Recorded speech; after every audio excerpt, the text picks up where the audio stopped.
ఆగు ఎందుకని ఇట్లా చూడు నేను కోపడతా ఖచ్చితంగా లేదులే. ముగ్గురు పిల్లలు కడుపులో ఉండడం వల్ల లతకు బ్లడ్ సర్క్యులేషన్ కాక లతకి చాలా ఇబ్బంది అయింది. హాస్పిటల్కి అందుకే తీసుకెళ్ళినాం. మొక్కపడ ఏం చెప్పకుండా వీడియో మొత్తం సాగదీస్తున్నావు. ఏం పుట్టిందిరా రోగం? యూట్యూబ్ మొత్తంలో నువ్వు ఒక్కని వేరే ఇంత ఘోరంగా ఇంత డేంజర్ గానే ఉన్నావు. యూట్యూబ్ పట్టిన శనిగాడు నువ్వు ఒక్కడివి. మనం ఏం చేసినా నలుగురికి గుర్తుండిపోవాలి. అదే నా పాలసీ. కొంచెం కొంచెం తాగాల. ఇట్లే ఏం తీసుకోదు, ఏం తాగదు. చాలా ఇబ్బంది అయితే అయిపోయింది పరిస్థితి. కొంచెం ఇంకొక పెళ్ళ మీదనే వీడియోస్ చేస్తున్నావు, పిల్లల మీదనే వీడియోస్ చేస్తున్నావు, అన్న మీద వీడియోస్ చేస్తున్నావు. డబ్బుల కోసం ఇంకెంతైనా దిగజారుతావు.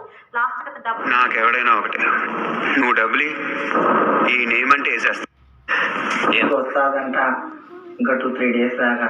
ఏం పర్వాలేదు కదా, కొంచెం కొంచెం చేసుకుని వీడియోస్ కోసం మాత్రం లతని పెళ్లి చేసుకున్నాడు. ఇదైతే క్లియర్. ఇక లతనేమో డబ్బు కోసం వీడిని పెళ్లి చేసుకుంది. డబ్బు కొంపలు మునిగిపోలేదు.